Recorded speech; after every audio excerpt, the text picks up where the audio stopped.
makinig mga SSS pensioners. Alam nyo ba, dalawa na importanteng bagay ang magaganap sa inyo sa buwan na ito ng Mayo. Well, merong good news dito at meron namang dapat i-comply. Isa-isahin natin mga ka-vlogs.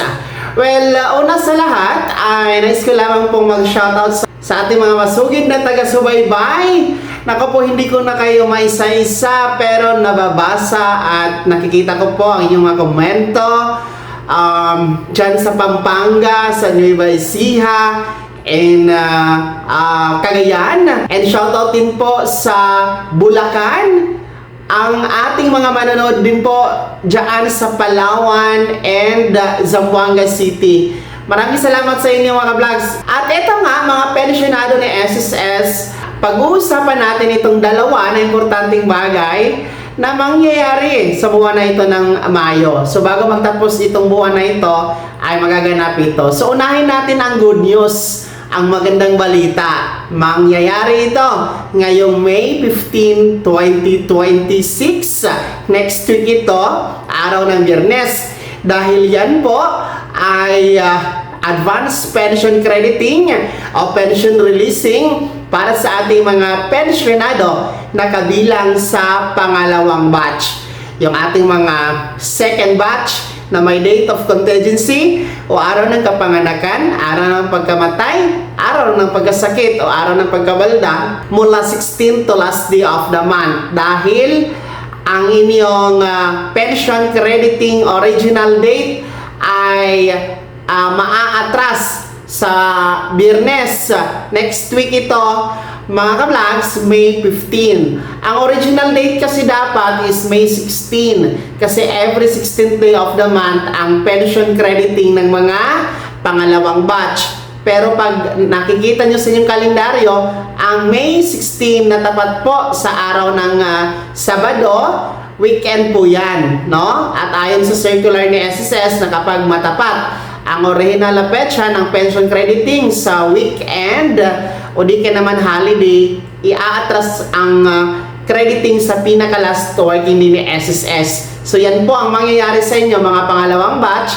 Instead of May 16, atras tayo sa Biyernes, May 15. Next week na po ito, advanced pension crediting. Kahit pa paano mas maaga kaysa inaasahan, mas maaga niyo pong magagamit ang inyong Mayo na pensyon, mga second batch. Well, at tabayanan niyo po sa inyong ATM card sa petsyang yan, ha? And paalala, walang dagdag pensyon na magaganap. Tanging regular monthly pension nyo lamang ang makikredit sa inyong ATM card sa petsyang yan. Pangalawa na importanteng bagay na magaganap na bago magtapos itong buwan ng Mayo, para pa rin sa ating mga pensionado. Mangyayari ito ngayong May 29, araw po ng Biyernes, dahil yan po ay last working day ni SSS. Kasi ang May 30 ay Sabado, ang 31 ay Linggo, wala pong bukas na SSS branch. Well, ano ba ang mangyayari sa May 29? Yan po ay petsa ng deadline or huling araw sa pag-comply ng Annual Confirmation of Pensioners or SSS ACOP. Kung ang pamamaraan ng pagpa-ACOP ay walk-in o yung pupunta kayo sa branch ni SSS. Kasi nga, ang May 30 and 31 weekend, sarado ang main office and branch ni SSS nationwide.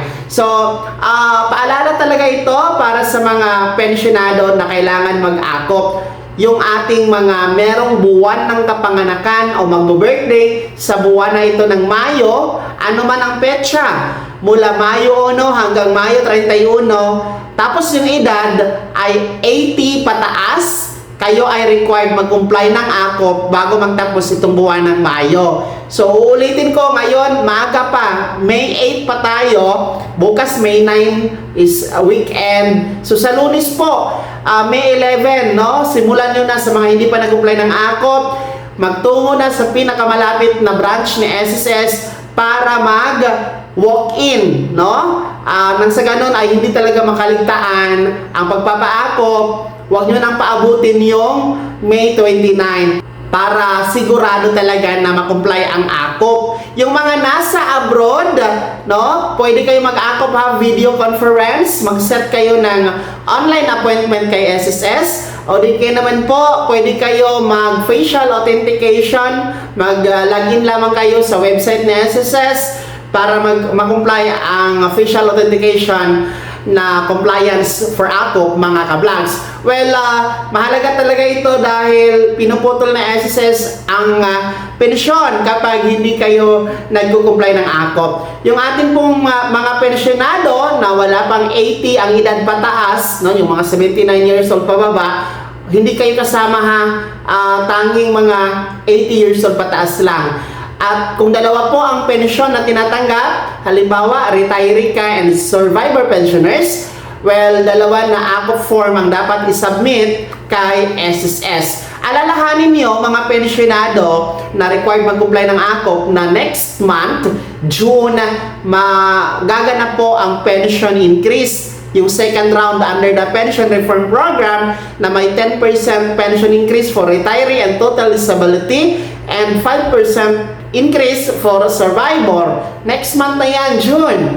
Kung hindi kayo mag-comply ng AKOP ngayon na buwan, baka maputol ang pension ninyo by June or ma-delayed ang inyong pension increase, madadamay. So, wag nyo yang gawin. Talagang mag-comply kayo ng AKOP para sigurado tayo next month sa pension increase. So, yan po ang dalawa na mahalagang bagay, importanteng bagay na magaganap sa buwan na ito. Uulitin ko, May 15, araw ng Biyernes, next week po yan. Advanced pension crediting para sa mga second batch. And pangalawa, yung May 29, araw yan ng Biyernes, last day po yan. Deadline po yan para sa pag-comply ng AKOP para sa mga required na mag-comply, yung mga merong birth month itong buwan ng May at ang edad 80 pataas. Kaya naman mga pensyonado na SSS, ano po yung komento, traction sa balitang ito? Una, sino ang mga kabilang sa second batch? Excited naman kayo sa inyong advanced pension next week, May 15? At pangalawa, sino sa inyo dito ang mga required magpa-AKOP? Kumusta? Tapos na ba o hindi pa? Ibahagi niyo po sa comment section na nasa baba, pakilakip ng mong pangalan at kung taga saan kayo. Maraming salamat mga ka-vlogs. God bless. Mag-ingat po ang lahat.